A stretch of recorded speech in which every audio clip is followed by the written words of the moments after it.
On October 14, 2023, experienced wilderness photographer and camping enthusiast Marcus Chen set up his remote camera equipment along the fog line of Mount Rainier National Park in Washington state, hoping to capture time-lapse footage of the mysterious atmospheric phenomena that occurred when Pacific moisture met the mountain's elevation changes. What his high-definition cameras recorded during the early morning hours of October 15th would become the most disturbing and controversial piece of cryptid footage ever captured, showing a creature so alien and terrifying that government agencies would immediately classify the recording and launch a massive cover-up operation to prevent its public release.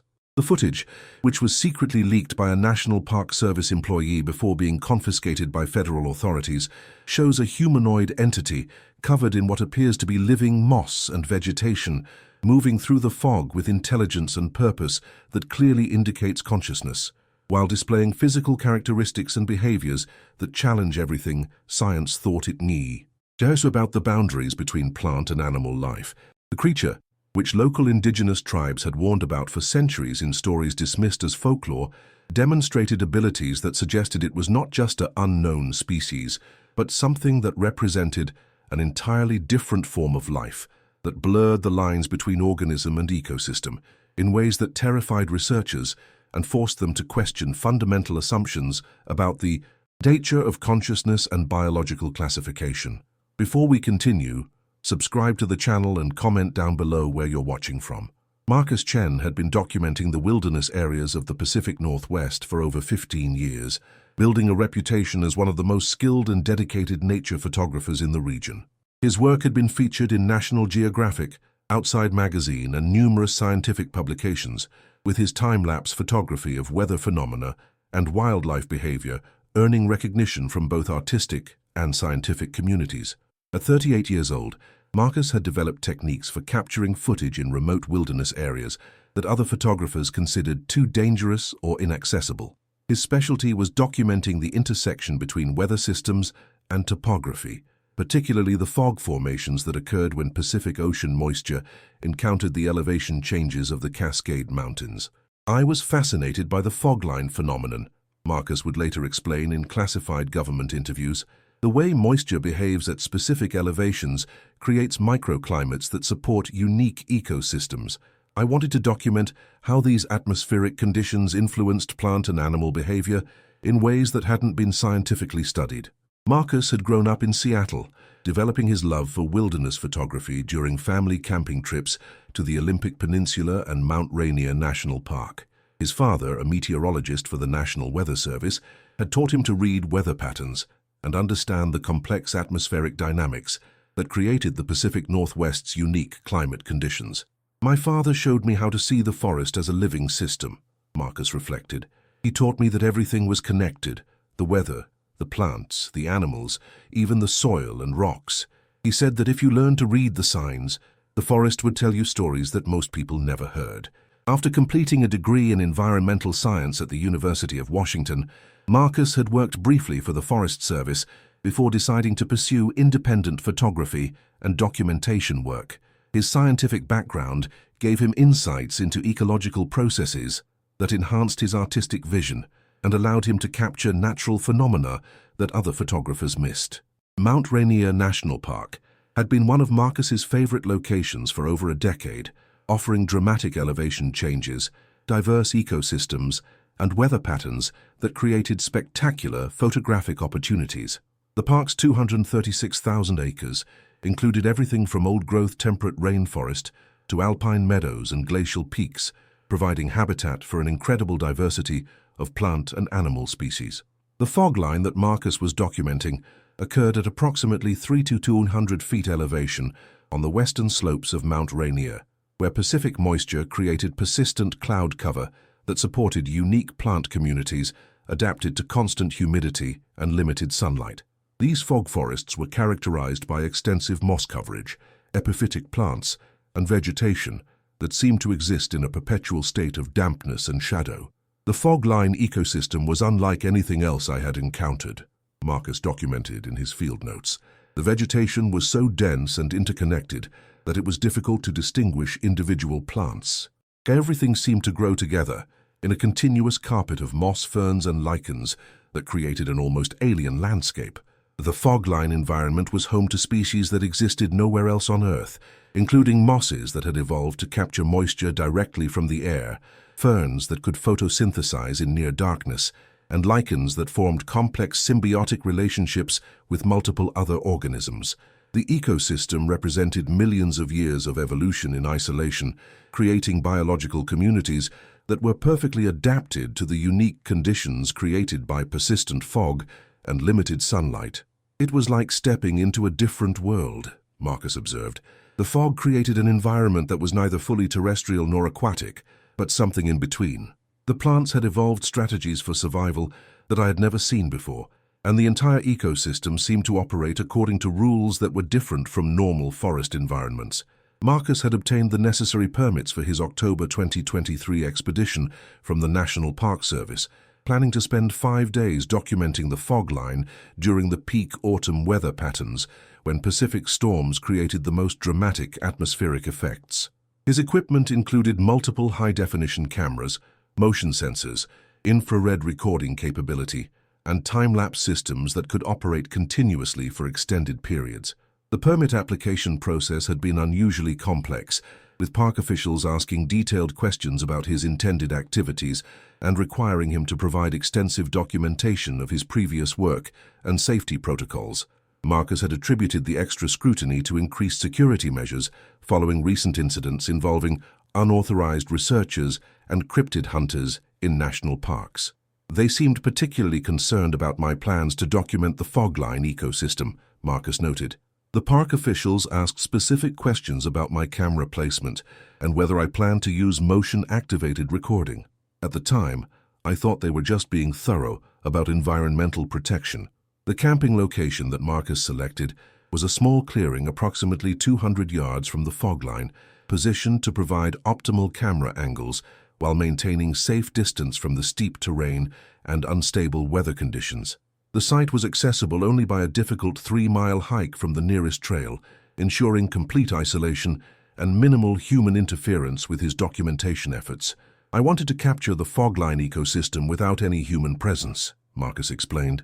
The area I selected had probably not been visited by humans for months or possibly years. It was as close to pristine wilderness as you could find in the lower 48 states.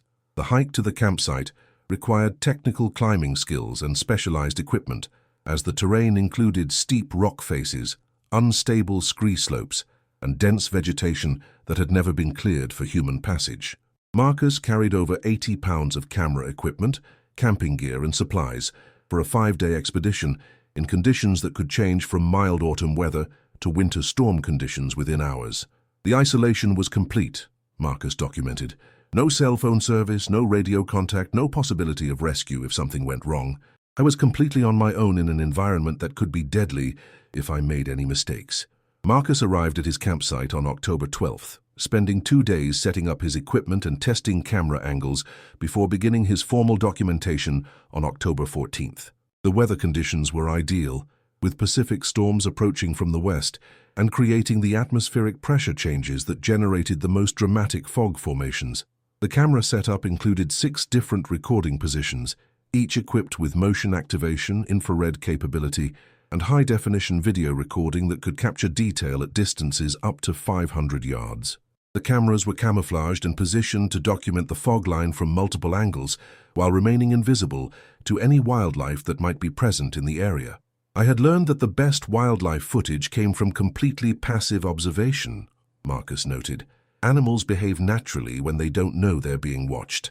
My camera systems were designed to be completely undetectable while providing comprehensive coverage of the target area. Each camera position was carefully selected to maximize coverage while minimizing environmental impact.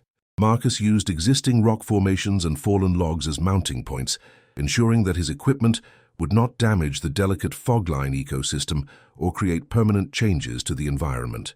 The first 3 days of documentation produced spectacular footage of weather phenomena, with time-lapse sequences showing fog formation, dissipation, and reformation in patterns that revealed the complex atmospheric dynamics of the mountain environment. Marcus also captured extensive footage of the unique plant communities that thrived in the constant moisture and limited sunlight of the fog-line ecosystem. The fog behaved like a living thing, Marcus observed. It moved with purpose and intelligence, flowing around obstacles and settling into valleys in ways that seemed almost deliberate. The time-lapse footage revealed patterns that suggested the fog was responding to environmental cues that I couldn't detect. The plant life in the fog zone demonstrated remarkable adaptations to the unique environmental conditions, with some species appearing to actively manipulate their surroundings to optimize moisture collection and light exposure. Marcus documented plants that seemed to communicate with each other through chemical signals and root networks that connected individual organisms into larger, integrated systems. The vegetation was more interconnected than I had ever seen before, Marcus noted. Individual plants seemed to be part of larger networks that shared resources and information. It was like looking at a single massive organism that happened to be composed of thousands of individual plants. But it was on the morning of October 15th at approximately 5:47 a.m. that Marcus's cameras recorded something that would challenge everything he thought he knew about the natural world and force him to question whether what he was documenting was actually a living creature or something far more extraordinary and terrifying. I was reviewing the overnight footage when I noticed movement that didn't match any known animal behavior, Marcus documented. Something was moving through the fog in a way that seemed too deliberate and intelligent to be explained by normal wildlife activity. The initial footage showed what appeared to be a large mass of vegetation moving slowly through the fog line, approximately 400 yards from the nearest camera position. The movement was steady and purposeful, suggesting intelligence and intention, rather than the random motion that would be expected from plant material being moved by wind or gravity. At first, I thought I was looking at a landslide or some kind of geological event, Marcus admitted, but the movement was too controlled, too deliberate. Whatever I was seeing was making conscious decisions about where to go and how to move. As Marcus continued reviewing the footage, he realized that what he had initially interpreted as moving vegetation was actually a creature covered in moss, lichens, and other plant material that made it almost indistinguishable from the surrounding forest ecosystem. The entity was approximately 8 feet tall and appeared to weigh several hundred pounds, but its most disturbing characteristic was the way plant life seemed to be growing directly from its body. It wasn't just covered in moss, Marcus observed, with growing amazement and horror. The vegetation appeared to be part of its body, growing from its skin like hair or fur. It was as if the creature was part plant and part animal, representing some kind of hybrid life form that shouldn't be able to exist. The creature's surface was covered in a complex ecosystem of mosses, lichens, ferns, and other plants that appeared to be living symbiotically with the entity's underlying biology. Some of the vegetation seemed to be rooted directly into the creature's flesh, while other plants appeared to be growing from specialized organs or structures that had evolved specifically to support plant life. The symbiosis was unlike anything in the scientific literature, Marcus observed. This wasn't just a creature that had plants growing on it. It was a being that had evolved to function as a mobile ecosystem, supporting plant life as an integral part of its biology. The creature's movement through the fog was unlike anything Marcus had ever observed in his years of wildlife documentation. It moved with obvious intelligence and purpose, but its locomotion was slow and deliberate, in a way that suggested it was perfectly adapted to the fog-line environment where visibility was limited and terrain was treacherous. It knew exactly where it was going, Marcus noted. Despite the fog and difficult terrain, it moved with confidence and precision that indicated intimate familiarity with the environment. This was obviously its natural habitat. The entity's gait was unusual, combining characteristics of both human and plant movement. It walked upright like a humanoid, but its limbs moved with a flowing organic motion that resembled the way plants respond to environmental stimuli. The creature seemed to be constantly adjusting its posture and movement in response to changes in air currents, moisture levels, and other environmental factors.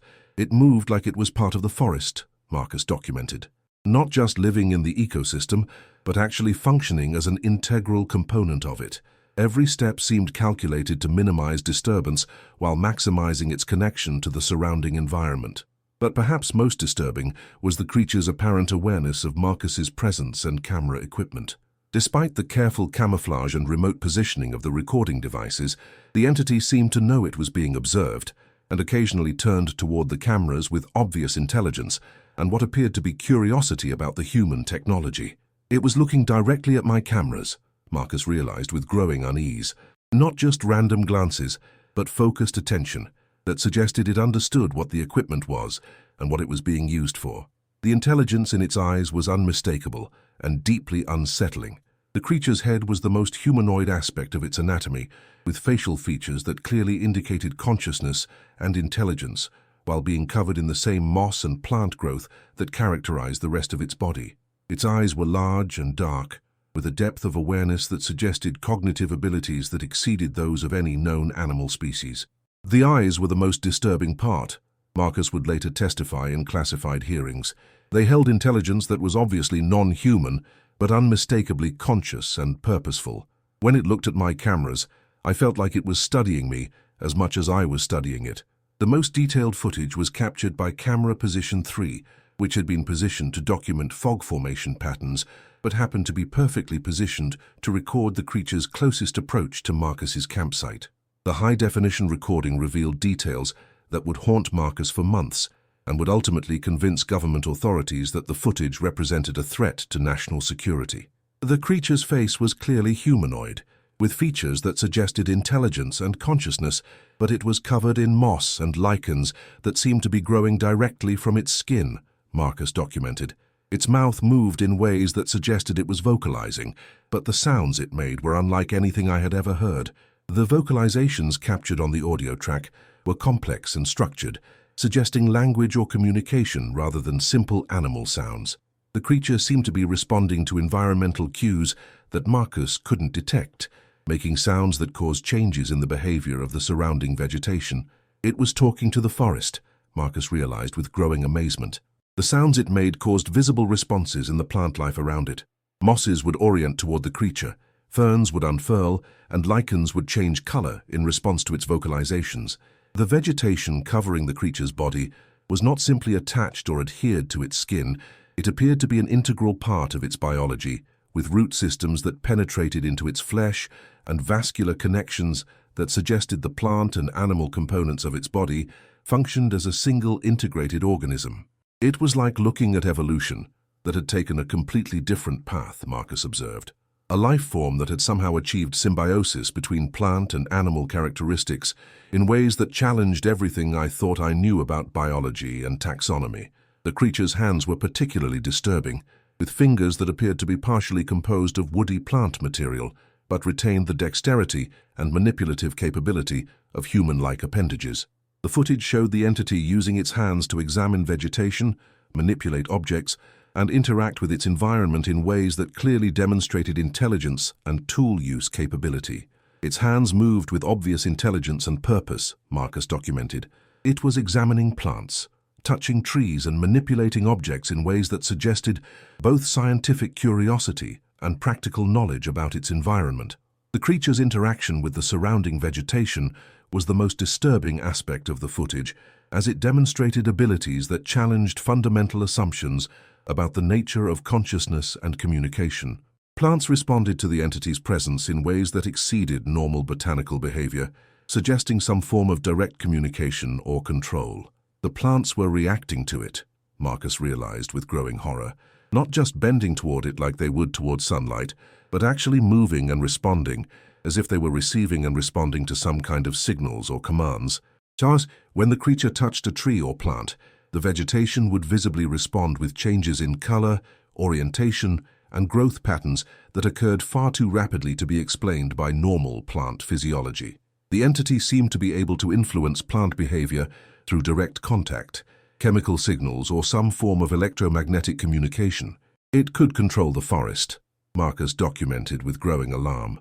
Whatever form of communication it was using, it could cause immediate changes in plant behavior that suggested a level of biological control that exceeded anything in scientific understanding. The implications of what Marcus was observing challenged fundamental assumptions about the nature of consciousness, intelligence, and the boundaries between different forms of life. If the creature could communicate with and control plant life, it suggested forms of consciousness and intelligence that exceeded anything in scientific understanding. I was looking at something that represented an entirely different form of consciousness, Marcus reflected. Not just an unknown animal species, but something that challenged our understanding of what consciousness is and how it can manifest in the natural world. The footage also revealed that the creature was not alone. Additional movement in the background suggested the presence of other similar entities, indicating that Marcus had discovered not just an individual creature, but an entire population of beings that had remained hidden from human awareness for possibly thousands of years. There were others, Marcus documented with growing alarm. I could see movement in the background that suggested multiple individuals. This wasn't just a single creature. It was a community or family group that had been living in the fog-line ecosystem without human knowledge. The additional entities appeared to be maintaining a perimeter around the primary creature, suggesting organized behavior and social structure that indicated intelligence and cooperation. The group seemed to be working together to monitor Marcus's presence while allowing the primary individual to investigate his camera equipment. They were coordinating their activities, Marcus observed. The other creatures were positioned to provide security, while the main individual conducted what appeared to be reconnaissance of my equipment. It was obviously planned and organized behavior. The discovery that multiple creatures existed in the area raised questions about their social structure, communication methods, and potential impact on the ecosystem that they inhabited. If these beings could influence plant behavior, they might represent a form of intelligence that was integrated into the forest ecosystem in ways that human science had never considered. They might be the forest, Marcus realized with a mixture of wonder and terror. Not just living in the ecosystem, but actually controlling and directing it. If they can communicate with plants, they might be managing the entire fog-line environment in ways that we've never understood. The creature's apparent ability to influence plant behavior suggested that they might be responsible for the unique characteristics of the fog-line ecosystem, actively managing plant communities and environmental conditions to maintain optimal habitat for their species. The fog-line ecosystem might be artificial, Marcus theorized, created and maintained by these creatures to provide the specific environmental conditions they need to survive. If that's true, then we're looking at a form of environmental engineering that exceeds human capability. Marcus's initial instinct was to continue documenting the creatures and gathering as much footage as possible for scientific analysis. But as he reviewed more of the recordings, he began to realize that his presence in the area might be putting both himself and the creatures at risk. I started to feel like I was being watched, Marcus admitted, not just by the cameras, but by the creatures themselves. They knew I was there, and I wasn't sure whether they viewed me as a threat or just a curiosity. The feeling of being observed became increasingly intense over the following days, with Marcus noticing changes in the behavior of normal wildlife that suggested the presence of something that was influencing the entire ecosystem. Birds avoided the area, small mammals disappeared, and even the vegetation seemed to be responding to some kind of environmental pressure. The forest was reacting to something, Marcus observed. All the normal wildlife activity stopped, and even the plants seemed different. It was like the entire ecosystem was under the influence of something that I couldn't see or understand. The changes in the forest environment were subtle but consistent, with vegetation showing signs of stress or excitement that couldn't be explained by normal environmental factors. Plants that had been thriving when Marcus arrived began showing changes in color and growth patterns that suggested they were responding to chemical or electromagnetic signals. Something was communicating with the entire forest, Marcus realized.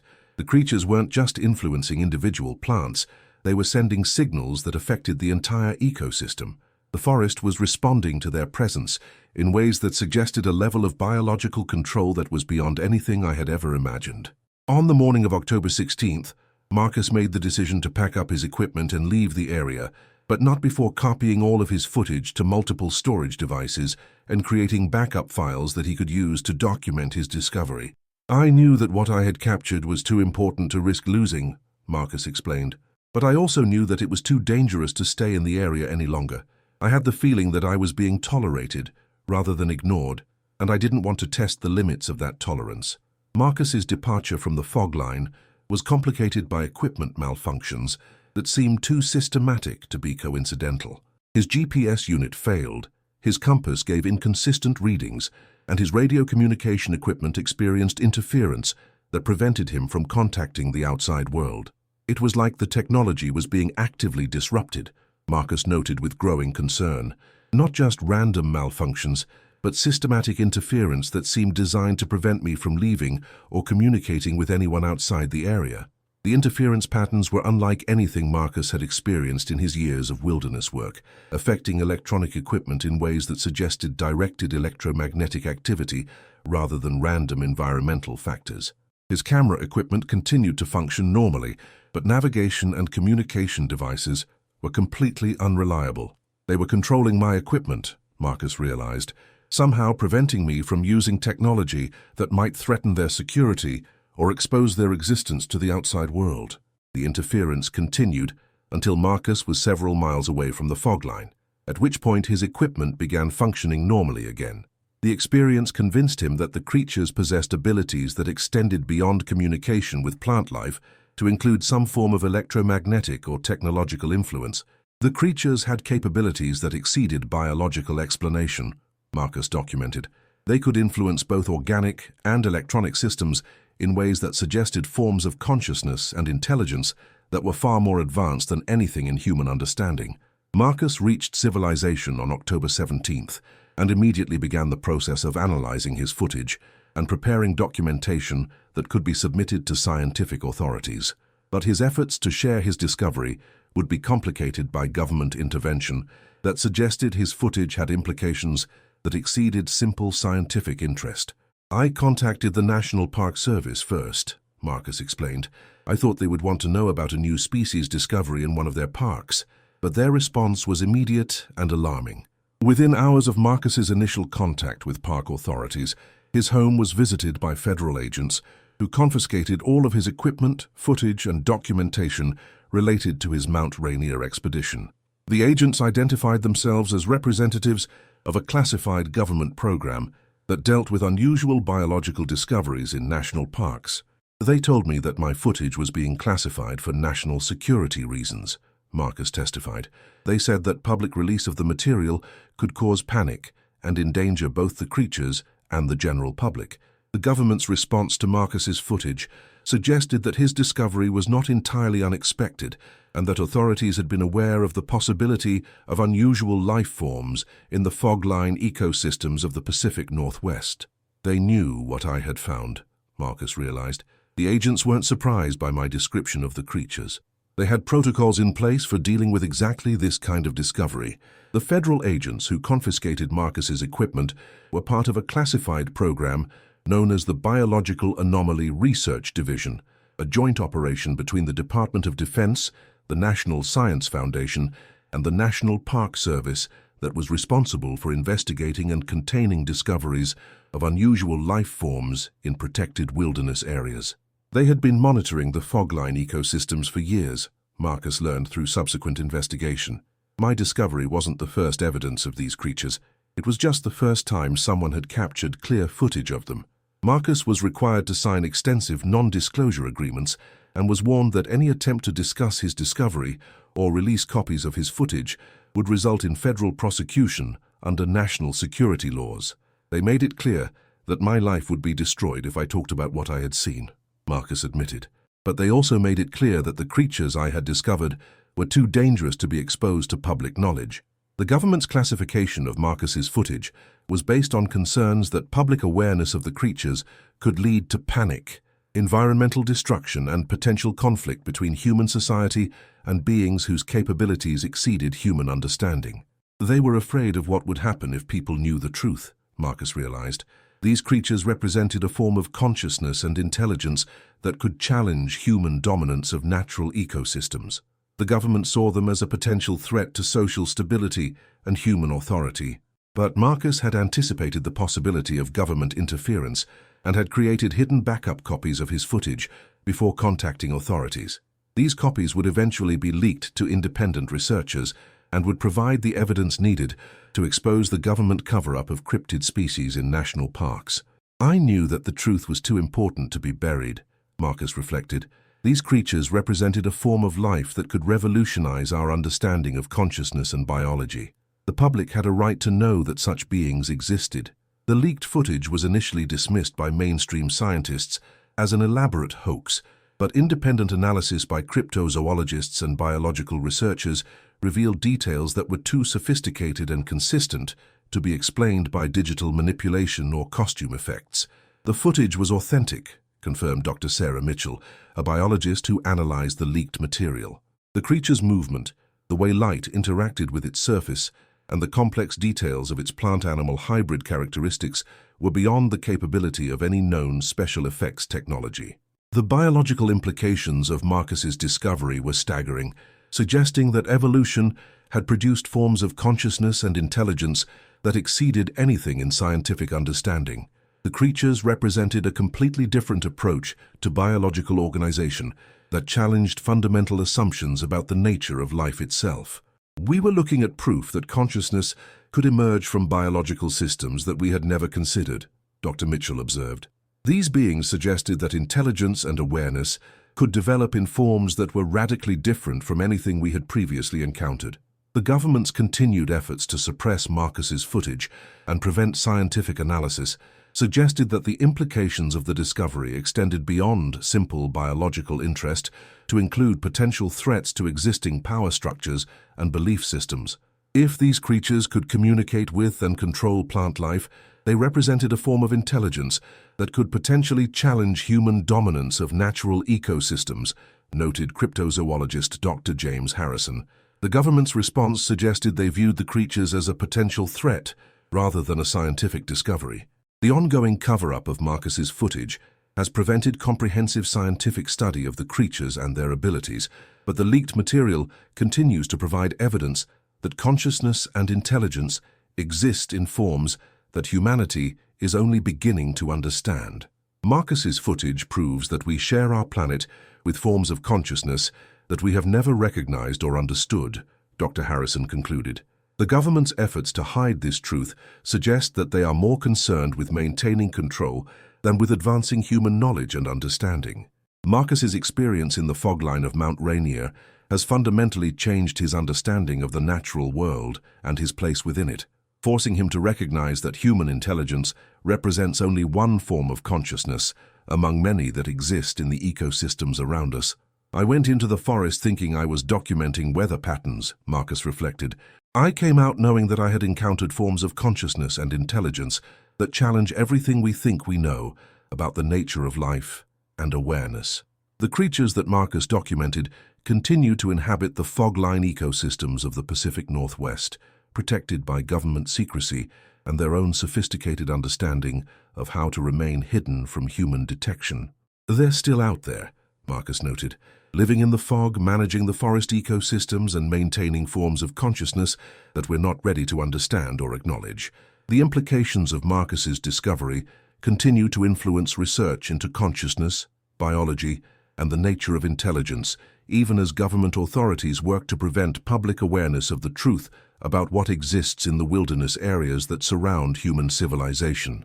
The fogline creatures represent proof that consciousness and intelligence exist in forms that we have never imagined, Dr. Mitchell concluded.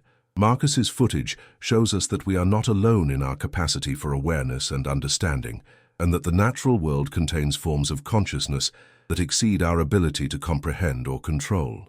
If you found Marcus's disturbing footage and the government cover-up as shocking as we did, make sure to subscribe and hit that notification bell so you never miss our investigations into cryptid encounters, government conspiracies, and the hidden forms of consciousness that exist in our world's most remote wilderness areas.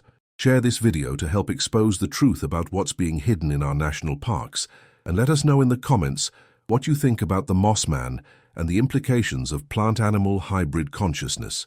Your engagement helps us continue bringing you evidence of the extraordinary beings that share our planet, but remain hidden from mainstream science and public awareness.